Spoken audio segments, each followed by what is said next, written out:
함께 나눌 말씀 함께 보도록 할게요. 우리 시편 34편 1절로 7절 말씀 함께 보도록 하겠습니다. 시편 34편 1절로 7절 말씀입니다.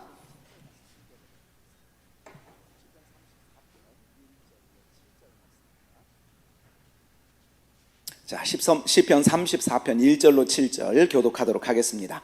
내가 여호와를 항상 송축하며 내 입술로 항상 주를 찬양하리이다. 내 영혼이 여호와를 자랑하리니 곤고한 자들이 이를 듣고 기뻐하리로다. 나와 함께 여호와를 광대하시다 하며 함께 그의 이름을 높이세. 내가 여호와께 간구하매 내게 응답하시고 내 모든 두려움에서 나를 건지셨도다. 그들이 주를 앙망하고 광채를 내었으니 그들의 얼굴은 부끄럽지 아니하리로다. 이 곤고한 자가 부르짖음에 여호와께서 들으시고 그의 모든 환난에서 구원하셨도다. 함께합니다. 여호와의 천사가 주를 경외하는 자를 둘러 진치고 그들을 건지시는도다. 아멘. 할렐루야. 한 주도 잘 지내셨습니까? 이번부터 또 추워진다고 합니다. 다시 말씀드립니다. 추우면은 뭐 하라 그랬죠? 옷을 하나 끼어 있는 것보다 옆에 있는 사람과 더 가까워지면은 그 추위를 이길 수 있다고 말씀을 드렸습니다. 그러니 추워지면 아이고 누구와 또 따뜻한 정을 나눌까 하고 주변을 돌아볼 수 있는 은혜가 우리 안에 있었으면 좋겠습니다. 자, 함께 말씀을 나눌게요. 오늘 시편 34편 말씀 읽었고요. 말씀의 제목은 여호와께 피하는 자입니다. 이 시의 제목에 보면 이렇게 되어 있습니다. 다윗이 아비멜렉 앞에서 미친 채 하다가 쫓겨나서 지은 시. 여러분 기억하시려나 모르겠어요. 이거 제가 11월에 새벽에 간단하게 설교했던 내용입니다. 기억하실 수 있도록 한번 좀 생각을 떠올려 보시기 바랍니다. 오늘 이 철야에 이 말씀을 한 번 더 여러분에게 전해드리고 싶어서 이 말씀을 나누게 됐습니다. 자, 우리가 잘 알다시피 다윗은 오랫동안 사울을 피해 도망 다녔습니다. 이 시의 배경이 되는 사무엘상 21장 10절로 22장 2절의 이야기도 다윗이 사울을 피해 블레셋의 가드왕 아기스에게로 피했을 당시의 상황을 이야기하는 것입니다.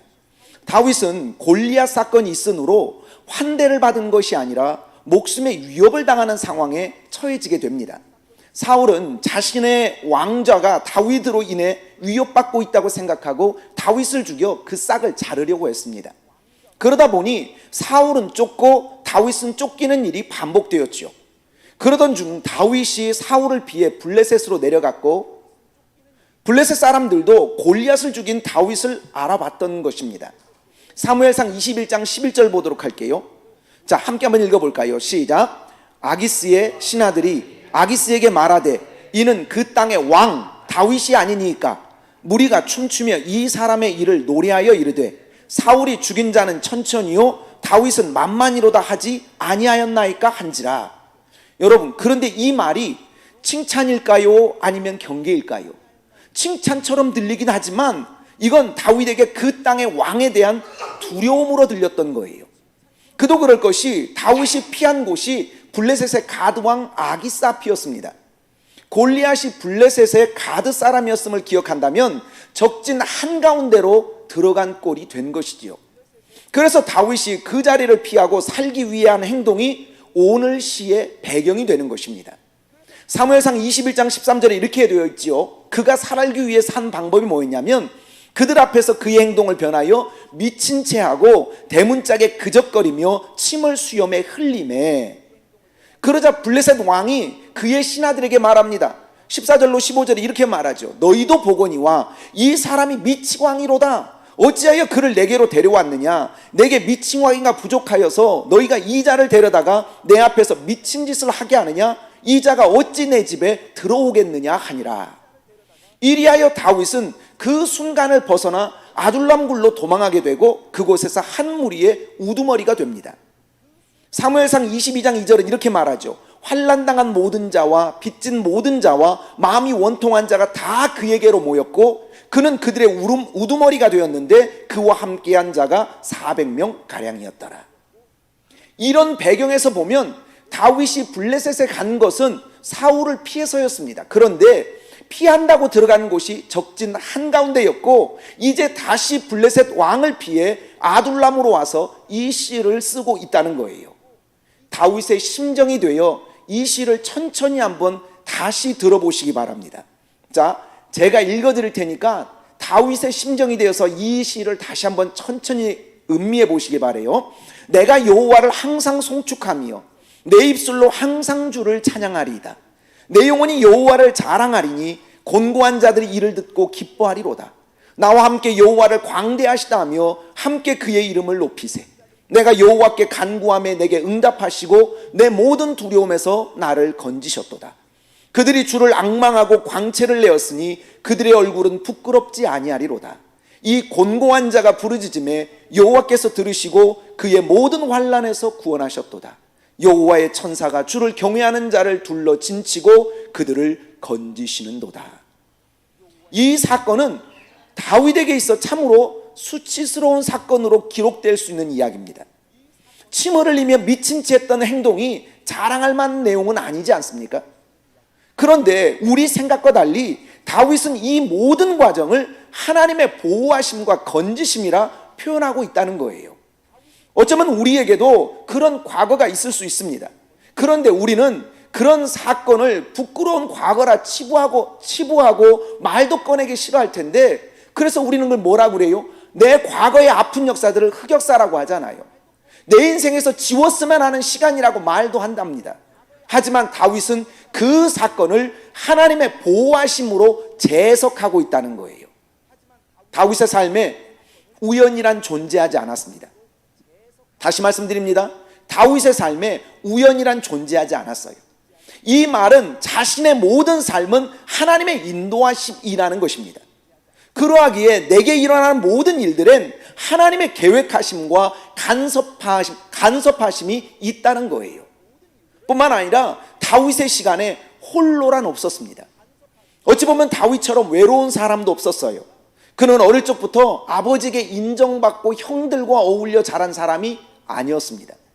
사무엘이 이새의 집에 찾았을 때 모든 형제가 사무엘을 반겨 집에 모였지만 누구만 없었어요? 그 자리에? 다윗만 없었어요. 다윗만은 그 자리에서 소외되어 양들을 돌보고 있었단 말입니다. 다윗이 골리앗을 물리치고 나서 사울 앞에 나아갔을 때도 많은 사람들이 다윗을 연호했지만 가까이에 있는 사람들은 다윗을 경계했고, 어찌 보면 유일한 친구는 사울의 아들이었던 요나단 한 사람뿐이었던 것을 보게 됩니다. 그렇게 외로웠던 사람이 사울 왕에게 쫓길 때는 어디에 의지해야 할 사람도 없었고 장소도 없었어요. 다윗을 보호해 줄 만한 피난처가 되어줄 수 있는 사람도 장소도 없었다는 말입니다. 그랬기에 다윗은 철저히 외로웠고, 그래서 다윗은 철저히 하나님만 바라볼 수밖에 없었던 것이죠. 그래서 다윗의 생각은 언제나 하나님과 연결되어 있었고, 그의 행동엔 그래서 하나님이 보이는 겁니다. 우리는 나와 하나님을 별개의 존재처럼 생각하며 살아갈 때가 많습니다.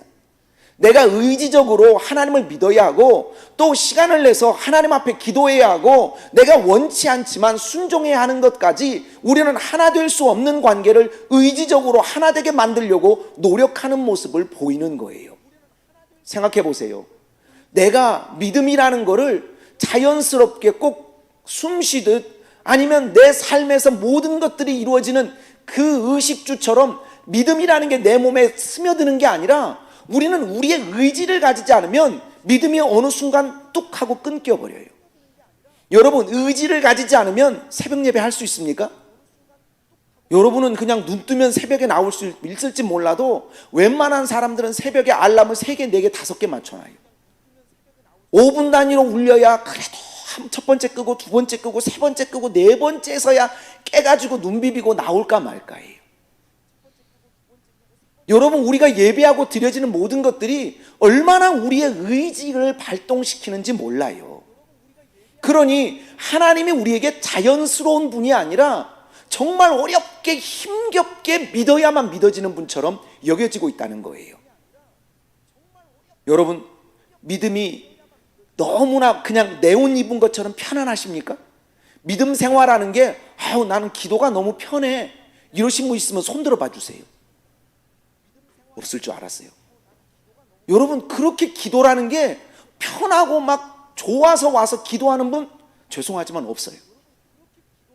그런 분 쉽게 찾을 수 없습니다. 그럼 어떻게 해요? 억지로라도 이 몸을 끌고 와서 앉혀놓고 하나님 앞에 기도를 부르짖다 보면 어느 순간 그래, 오길 잘했다, 이런 마음이 들어요. 여러분, 다윗은 자신과 하나님을 우리처럼 그렇게 따로 생각하지 않았어요. 언제나 지켜보시는 분, 언제나 나의 간구에 응답하시는 분, 모든 환난에서 구원하시는 분으로 언제나 하나님의 울타리 속에 살아가는 어린 양처럼 자신을 인식하고 있었다는 것입니다.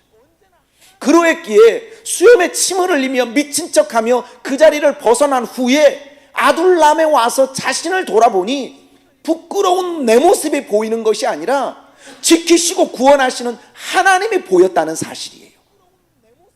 내 행동이 부끄러운 게 아니라 그런 속에서도 나를 지켜주신 하나님이 보이는 것입니다. 우리에게도 이런 믿음의 눈이 열리기를 축원합니다. 지금은 힘들고 지금은 고통과 고난이지만 우리의 삶이 끝나고 뒤를 돌아볼 때가 되면 하나님의 보호하심과 인도하심이 걸음마다 함께였음을 깨닫는 때가 있을 것입니다. 지금은 보이지 않는데 그때가 되어야 깨닫고 보이는 것 말이지요. 시편 23편의 시를 보면 여호와는 나의 목자시니 내게 부족함이 없다고 고백합니다. 그런데 이렇게 고백할 수 있는 양은, 잘 들어보십시오, 목자를 바라보며 그 음성을 듣고 따랐던 양이 할 수 있는 고백이지, 양무리 속에서 떠밀리듯 따라간 양은 이런 고백을 할 수가 없다는 거예요. 여러분, 양은 눈이 좋지 않다고 하지요. 그래서 소리를 잘 들어야 합니다. 그런데 소리를 듣고 행동하는 것보다 무리를 지어 움직이기에, 무리가 움직이기 시작하면 양들은 앞뒤 안 가리고 진행하는 거예요. 그래서 무리 속에서 떠밀려 와보니 푸른 초장이고 쉴 만한 물가일 때가 많다는 겁니다. 맨 앞에서 이끄는 목자의 음성도 발걸음도 보지 못한 채 떠밀려 온 것이 푸른 초장 쉴 만한 물가라는 겁니다. 여러분, 이 말을 이해하십니까? 여러분, 무리 속에서 직접 하나님의 음성을 듣지를 못하면 어떤 일이 벌어져요? 가자 그러니까 와 갔다가, 와라 그러니까 막 왔다가, 근데 여기가 어디야? 그걸 잊어버려요.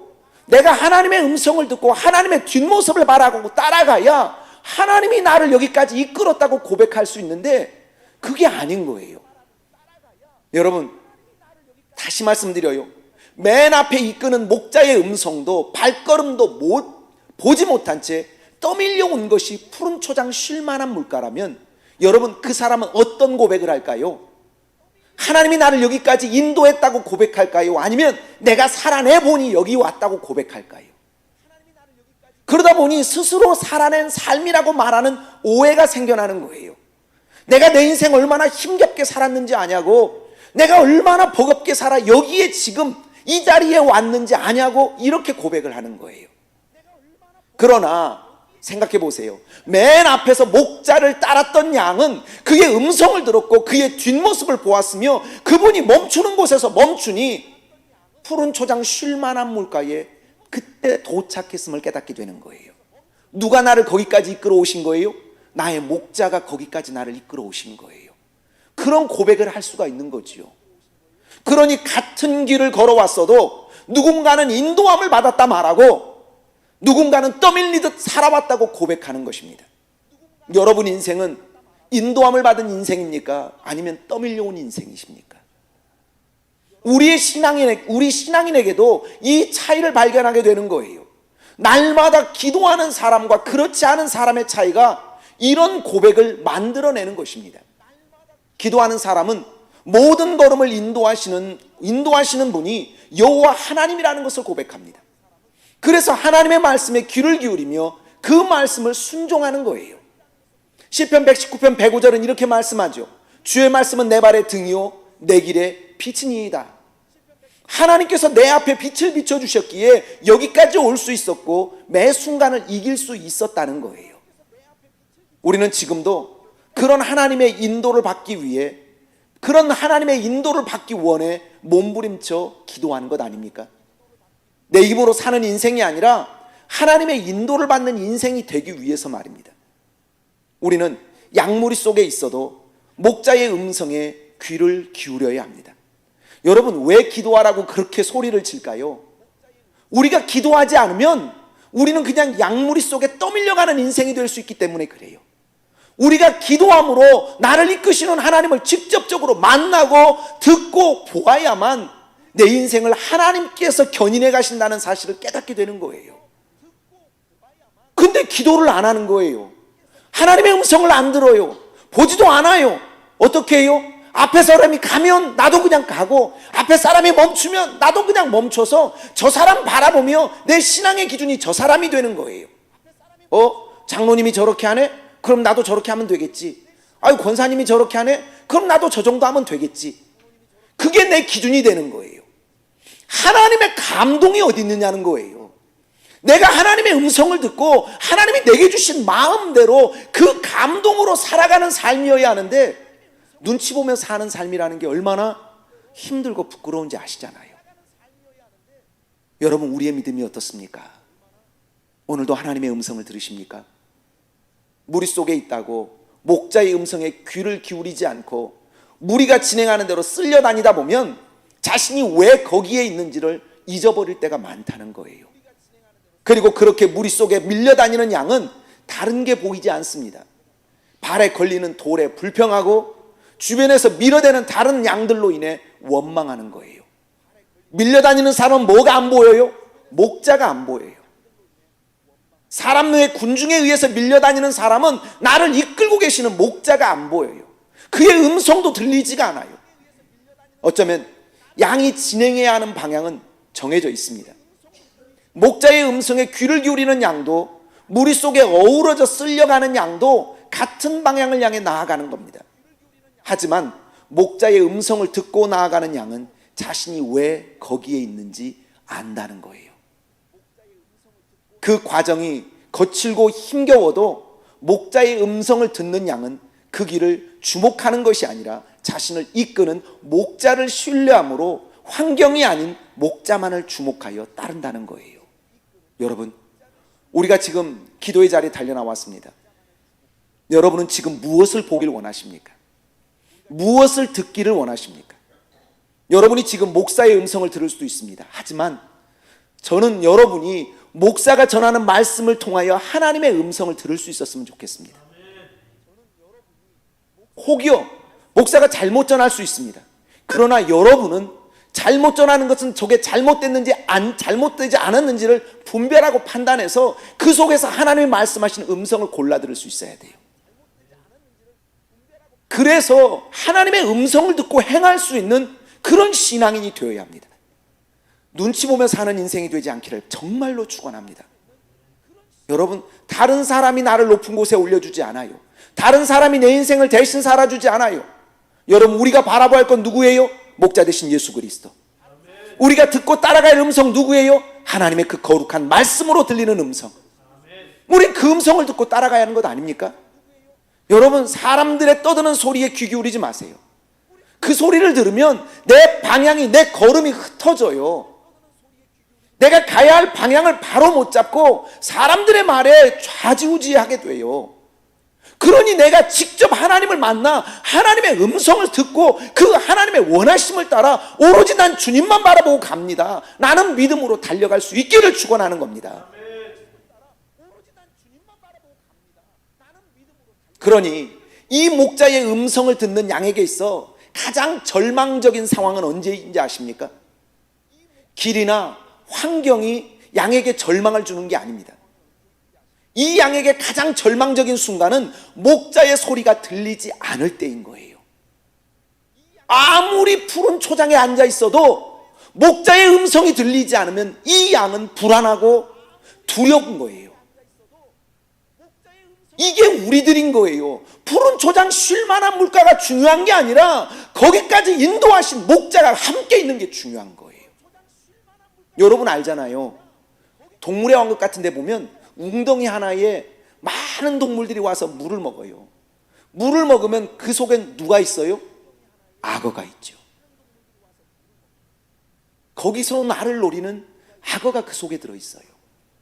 여러분, 쉴만한 물가 푸른 초장에 있다고 여기가 좋사오니 머물러면 안 돼요. 진짜 내게 필요한 건 쉴만한 물가 푸른 초장보다 나와 함께 계시는 여호와 하나님, 나의 목자 되신 그분이 나와 함께 있느냐가 더 중요한 거란 말이죠. 여러분, 목자의 소리가 들리지 않을 때 이 양은 울부짖는 거예요. 왜 울부짖을까요? 여러분 들어보십시오. 목자의 소리가 다시 들을 때까지 이 양은 울부짖는 거예요. 자신이 소리를 내는 것은 다른 게 아닙니다. 목자에게 자신의 위치를 알리는 거예요. 여러분 기도하면서 막 주여 부르짖고 기도하면 꼭 이런 얘기도 들어봤을 거예요. 하나님이 귀가 먹었냐고, 왜 소리를 지르냐고. 그죠? 여러분 아이가 배가 고프거나 아이가 변을 보거나 그랬을 때 울어요. 울면은 엄마가 귀가 먹어서 크게 웁니까? 아니죠. 이게 뭐냐면요, 목자를 잃어버리고 목자의 음성을 놓친 이 양이 내 위치를 알리는 거예요. 내가 여기 있으니 목자여 내 음성을 듣고 찾아와 나를 속히 건져 당신과 함께 연결될 수 있도록 도와달라고 부르짖는 거예요. 누가 하나님을 잃어버려서요? 양이 목자를 놓쳤기 때문에 그렇게 소리를 지르는 거예요. 하나님, 내가 하나님의 소리가 들리질 않아요. 하나님, 내가 언제부턴가 하나님의 소리가 들리질 않아요. 내가 살아가는 삶의 방향이 오로지 물질에만 있고 내가 살아가는 삶의 방향이 내 생각에만 사로잡혀 살아가고 있어요. 하나님의 소리를 놓아버린 지가, 하나님의 그 목소리를 잊어버린 지가 얼마나 오래됐는지 몰라요. 주님, 내가 소리를 치우니 내가 여기 있습니다. 나를 찾아와서 나를 안아주세요. 내가 여기 있으니 하나님 나를 찾아와 목소리를 들려주세요. 내가 주님을 따라갈 수 있도록, 나의 목자 되신 여호와 하나님을 따라갈 수 있도록 나를 안아주시고 내게 주님의 목소리, 내 목자의 목소리를 다시 들려주세요 하고 부르짖는 거예요. 그래서 부르짖어 기도하는 거예요. 하나님이 귀가 먹어서 크게 얘기해야 듣기 때문에 그러는 것이 아니라, 하나님, 내가 여기 있습니다. 내가 하나님의 음성을 놓쳤습니다. 내 음성을 들으시고 찾아와 나를 다시 안아주세요 라는 애절한 마음에서 부르짖는 겁니다.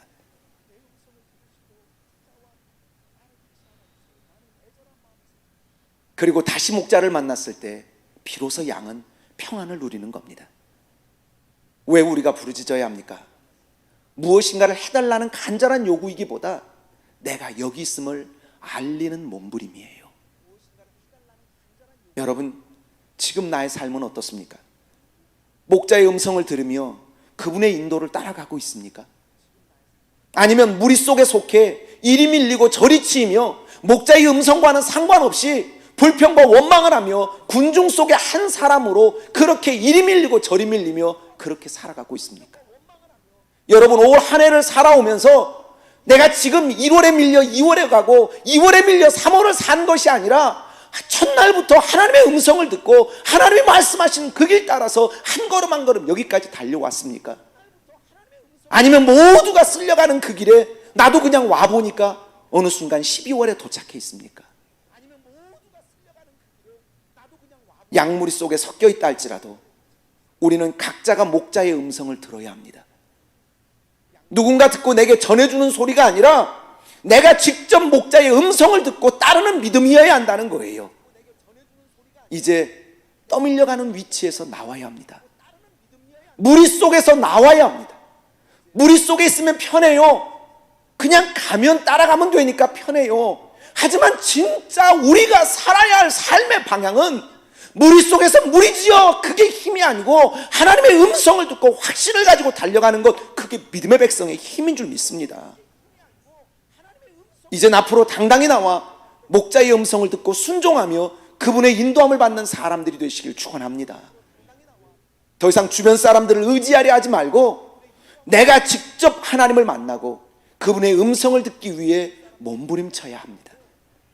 누군가의 하나님이 아니라 나의 하나님, 나의 목자 되신 하나님으로 고백할 수 있도록 하나님과의 관계를 만들어 가야 한다는 거예요.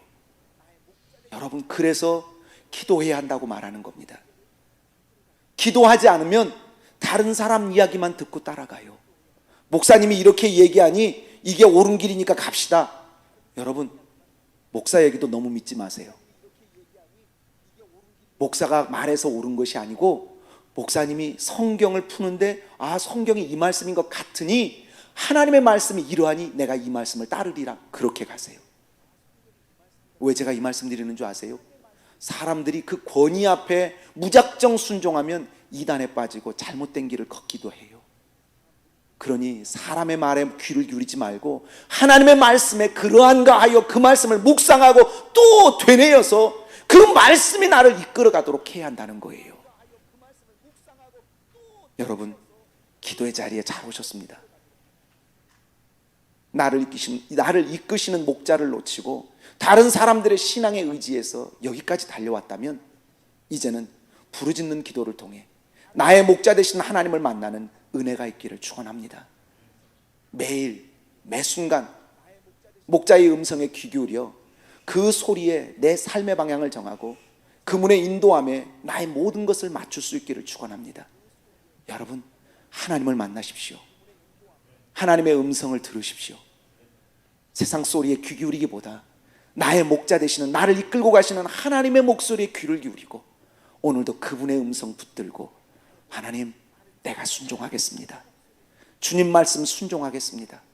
어떤 환경, 어떤 형편 속에서도 내가 주님만 붙들고 나아가겠사오니 주여, 사망의 음침한 골짜기도 주님과 함께라면 이기고 또 이기겠사오니 주님이여, 나를 떠나지 마옵시고 내가 주님 손 놓지 않도록 하나님 나를 꼭 붙들어 주시사 승리하는 삶 살게 해달라고 기도할 수 있는 우리가 되었으면 좋겠습니다.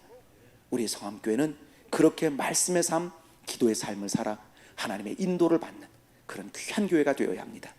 우리 날마다 기도하며 주님 앞에 부르짖는 하나님의 귀한 음성 듣고 따라가는 하나님의 귀한 양들 되시기를 주님의 이름으로 축원합니다. 기도하겠습니다. 사랑의 하나님 아버지, 감사합니다. 하나님을 바라길 원합니다. 하나님을 의지하길 원합니다. 여호와여, 우리의 마음이 하나님 세상을 향해 갈려 있습니다.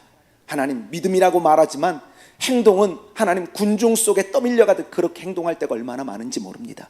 하나님, 주님의 그 소중한 음성을 듣고 하나님이 가라 하시면 가고 하나님이 서라 하시면 서며 하나님의 말씀 따라 드려질 수 있는 귀한 하나님의 종들 될 수 있도록 인도하여 주옵소서. 세상의 그 어떤 이야기도 내가 하나님의 음성을 듣는데 방해가 되지 않도록 하나님, 세상에 귀를 닫고 하나님을 향해 귀를 열어 오로지 주의 말씀이 내 발의 등이요 내 길의 빛이 될 수 있는 귀하고 복된 역사 있게 하여 주옵소서. 예수님의 이름으로 기도하옵나이다. 아멘.